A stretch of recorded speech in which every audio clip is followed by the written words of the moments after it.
Hello, good morning, and welcome to Business Legal with Bimpe. Today, I'm going to be explaining to you what it actually means to say a limited liability, the shareholders have limitation of liability, while a business name, there's no limitation on the liability. What does that actually mean in regular, everyday business terms? Now, you know that a business name will say, oh, the owner of the business carries all the liability, whether the business is in his personal name or is in a different name that is registered. Once it's a business name kind of registration structure, he carries all the liability. And we say that a limited liability company, that the shareholders, their liability is only to the extent of what they have undertaken, to take as their liability or their asset, to take as their profits or as their losses in the business. Now, a business name, one of the major differences that it gives you outside of you just doing business in your normal name is that you can open a separate account. You need those papers, whether in my name or in the name of in a separate name.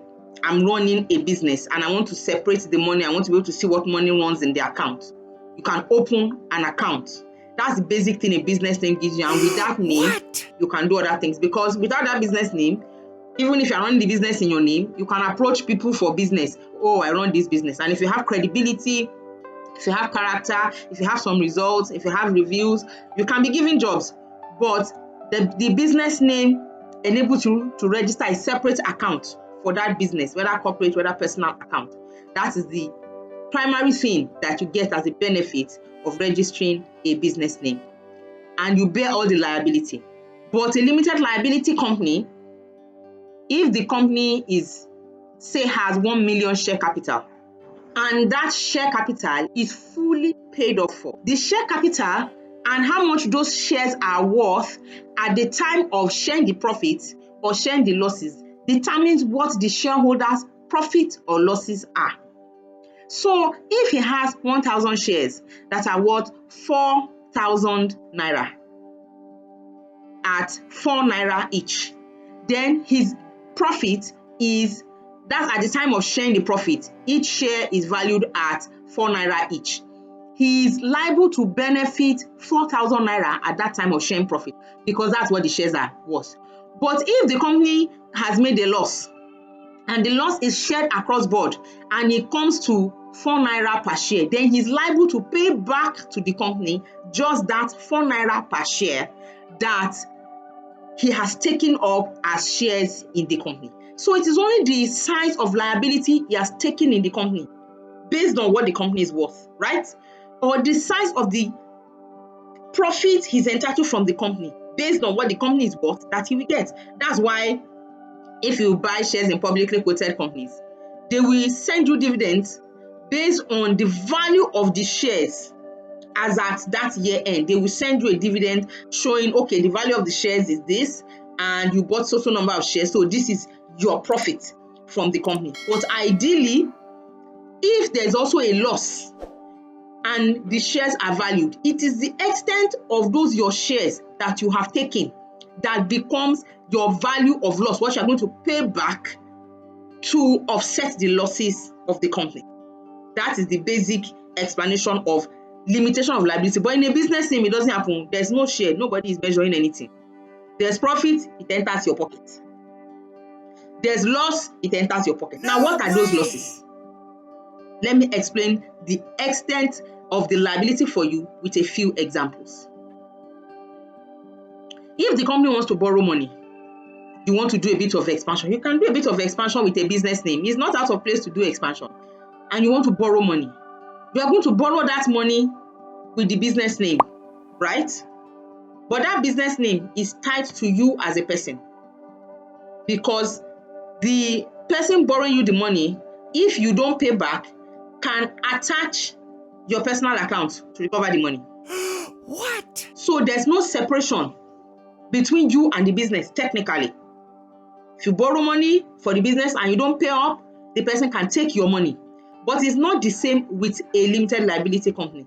They cannot automatically attach your personal account to recover monies owed by the business. No, it doesn't happen like that. The business stands alone. That's why it's a separate entity and you stand alone. But with a business name, the losses and the deficit for monies borrowed is borne by the business owner. What of losses? Like I explained, the business has money and the business invested. Say a fair was coming up. Maybe you heard about a bank fair and it's in your industry. So you bought a lot of goods and maybe perishable goods, and you went to the fair to go and market the goods. And you got to the fair, and for some reason, the first person bought, second person bought, third person bought, and you found out that the perishables had begun to diminish in quality for whatever reason. So you can't sell the rest. That loss is borne completely by you as a business owner. If it's a business name, it's not borne by the company.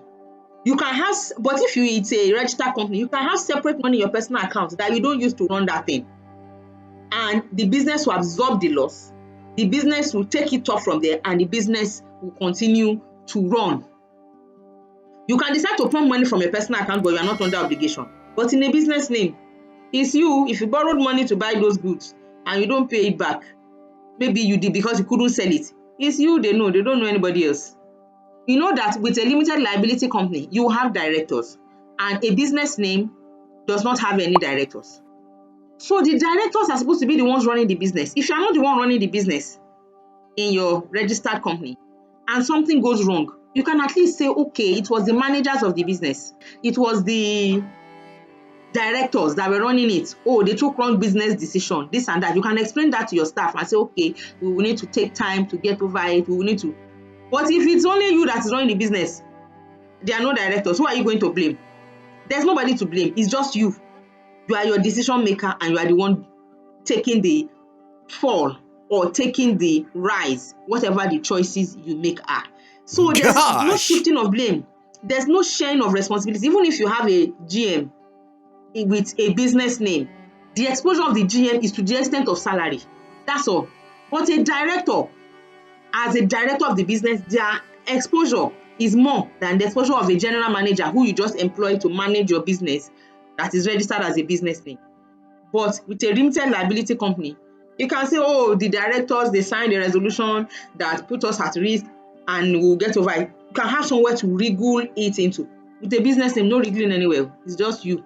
And you are going to take the fall for it by yourself. And it can affect your perception in the mind of your staff, in the mind of your clients or your customers, in the mind of regulatory bodies, in the mind of anybody. It's all a liability that sits on you and you alone. Where there's need to offset any debt or any loan or answer any financial queries, all of this is largely about financial implications and what can be converted to financials to profit the business, to grow the business, or the financials you're going to get from the business. Now, where there are losses, liabilities, debt to be paid, and all of that, even assets that you bought before you register that business name are going to be attached. There's no saying that you bought it before you owned the business. It's you. So whatever you own goes for the business. But as a limited liability company, you can lay your claims and say that this was not a part of the business. It was bought, but these are proof to show that it's for a separate purpose, or it was bought at a different time before the business started. And you can be able to save some of your personal assets from being attached to go into liquidation, from being attached to be sold to offset the debts of the company. That is a major issue with business name. There's no before and after. Everything lumps together and it goes together.